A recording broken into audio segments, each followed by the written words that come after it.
more fun, and you want to lick the sun. Couldn't say it was any fun. Oh,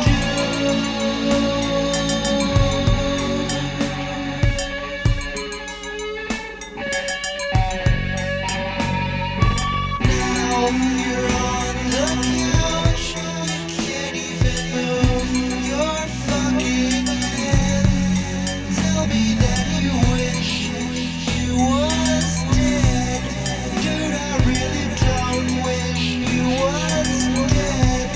Better stay in your sweaty used bed. Oh,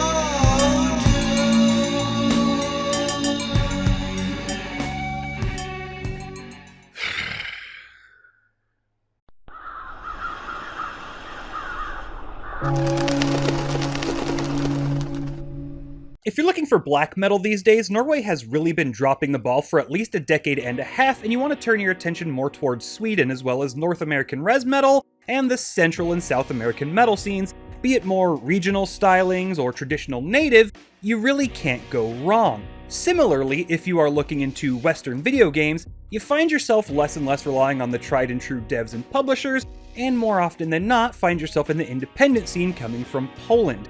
There's a lot, and most of it is fan-fucking-tastic, but for every succubus or postal brain damaged, you get little meandering titles with pre-rendered cutscenes and credits that struggle to play at more than 20 frames per second. What a weird segue, I hear you thinking very oddly loudly, but it's a rule of fours. The only colors you can use for a black metal album cover are black, white, red, and purple. And if you want a good indie game these days, you look for people whose surnames begin with S, C, Z, and Y. Seriously, cultural insensitivity aside, fuck is with Poland and that syllable. Developed by Duality Games, who have not been featured on this channel, and published by Hook, who published Madshot, and as previously covered on this channel, Kingdom of the Dead, and not to be confused with Red Hook, with at one point plans to partner with Madmind, but that fell through. July 20th, in the year of our darkest timeline, gave us a stealth thriller that does in fact feature pre-rendered cutscenes and credits that struggle to run at even 25 FPS, is from a Polish developer, and has some sick album art stylings. See how that all wrapped around? I'm such a good writer. But, as I eagerly await your Pulitzer Prizes and $1 million script writing deals, let's take a look at Unholy.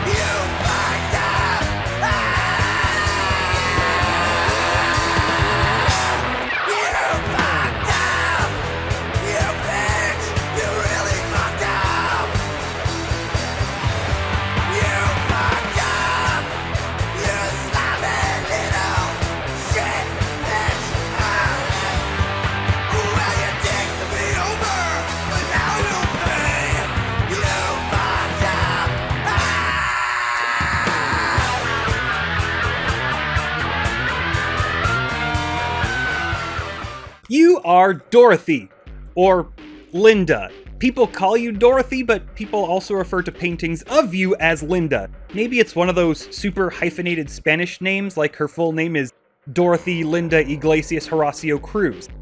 I don't know. But what I do know is that you're a no-nonsense single mother living in the late 70s to mid-80s country. It's got the Cold War-era brutalist architecture, and Dorothy has the stone-faced existential depression of someone obviously living in Yugoslavia. Or Moldova. Or it could just be 80s Poland. I don't really know. But what I do know is that your son has a small case of the broken brain meats. He keeps having him some nasty dreams about grandma, and Mommy Dearest can't seem to find help for him. Doctors, psychiatrists, voodoo witch doctors, air supply, and all manner of 1980s science men are unable to diagnose little Billy broke brain. So Dorothy does what any single white mother in her late 20s with no hope and no prospects for a future would do.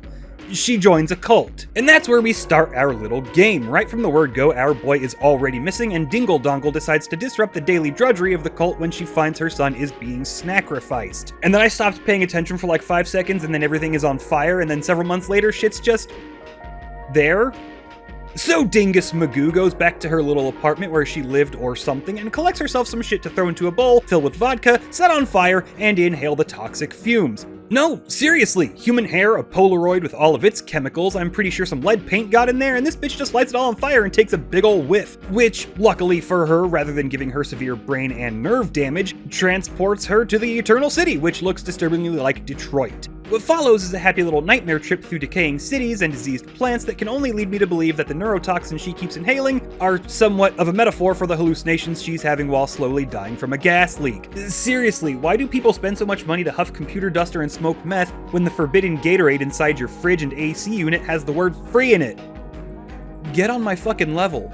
Overall, the world design is fine enough. It has a bit of twisted flora in a way that's been explored a bajillion times, but at least they don't muck it up. Graphically speaking, it's pretty good even for an indie game, but overall it has no visual identity of its own. In fact, the brutalist USSR clothing Drake and Josh wears at the start is almost immediately replaced with an emo getup, complete with the black nail polish and pyramid stud belt from Hot Topic after she huffs her human hair cocktail. It's like it wants to be Dishonored and Thief 4 and Black Parade 2, 2 Black 2 Parade. The Mother Superior looks decent at first, but every time the camera focuses on her, her costume gets more lame, and the prophet of the cult literally raided Nurgle's closet for his costume, which makes sense because Polish band, Polish game devs, and is actually easy because at the time of recording, they're in North America touring. You can have all the pretty graphics and otherworldly designs you want, but when I've seen all of this everywhere, with much more identity, we get into the real boring hours. And the game runs like a donkey's dick with the clap. I always turn off motion blur, which didn't seem to do anything, as every time I turned too quickly, the game would absolutely shit its stealth and stutter out the wazoo. Performance is pretty garbo, and I mean it when I say the final pre-rendered cutscene and credits struggle to even hit 20 FPS. The in-engine cutscenes run better than the pre-rendered.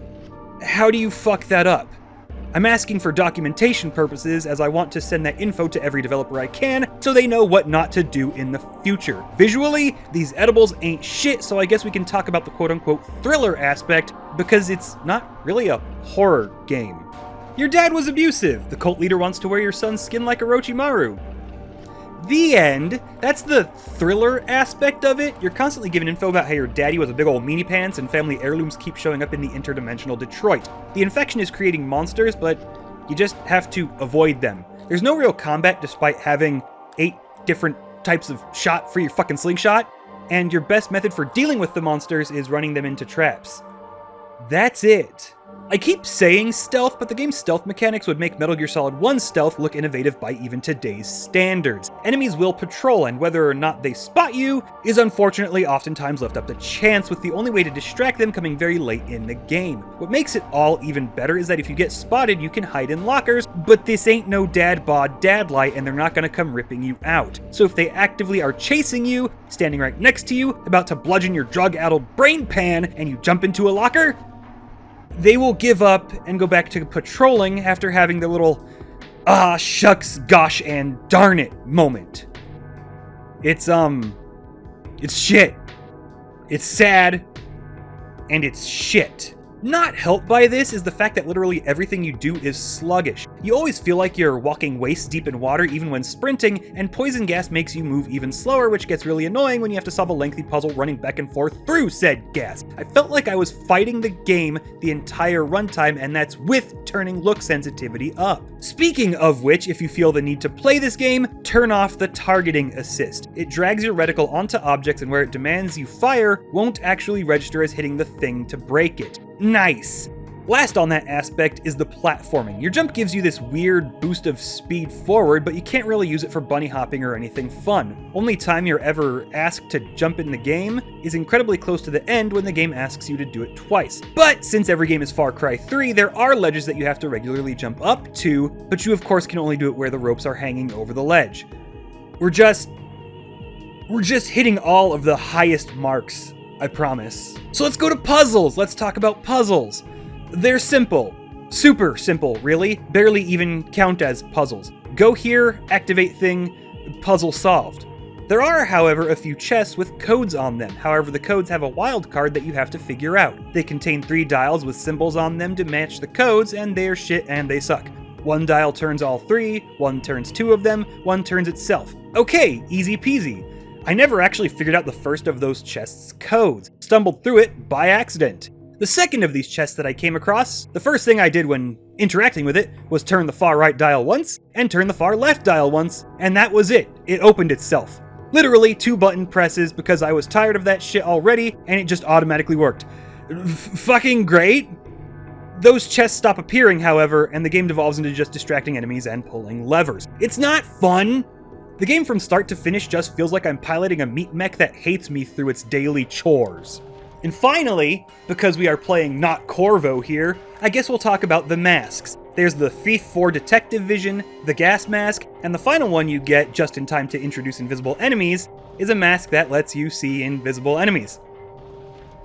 It's that linear ass play that gives you upgrades and tools just in time for you to need them, and then having no real utility afterwards. Like the slide maneuver that you unlock, because the game asks you to sacrifice all those family mementos at altars to the old lady to unlock ability points. The only useful one is the expanded ammo. The first one you get forces you to unlock a slide ability, which you then immediately have to use on the door right next to you, and will never be used again throughout the rest of the game's runtime. It has no utility. You're never forced to use it again, and anywhere you could slide, crouch walking is faster. It's a mechanic that is introduced you are forced to spend time and a skill point on, and then never shows up again. Fucking innovative! The silent sprint ability is fucking worthless, because by the time you can unlock it throughout the playthrough, you are at the literal end of the game, and you're just sprinting past things anyway, so there is no fucking reason to need it to be silent. How wonderful. So where does it all go? Nowhere. For some reason, little Billy is super important, and you've got to stop the ritual, and for no reason at the end, the old lady dies and you become super powerful, and your slingshot can now just outright kill dudes while you meander at a snail's pace through the most tight corridor this linear trash pile could create. You kill the prophet and then... I don't know, call it ambiguous? I call it all those neurotoxins and industrial cleaners this bitch has been huffing. A thoroughly unenjoyable, tedious slog. And oh yeah, the soundtrack is bland as fuck. Unholy is 6 hours long and is filled with nothing of interest. The visual identity contains none of their own ideas and is done better many other places and for far cheaper. The story is meandering, nonsensical, and constantly contradicting itself. The gameplay is a tedious slog that provides more frustration than anything else, and literally none of it is satisfying on any level. It wants to be some kind of psychological thriller, and maybe it's an issue with the translations, but it feels less competently written than the sexually frustrated adventures of a 16-year-old Harry Potter stan with too much of daddy's money to spend at Hot Topic. A bland, boring game can be fine, but bland, boring, tedious, meandering games that run like they live in a minefield with zero identity of their own and costing $30 fucking dollars? Oh no, sir! I must say you're wrong. I must disagree. I'm the TheNecroswanson, and you can go fuck yourselves. This chaperone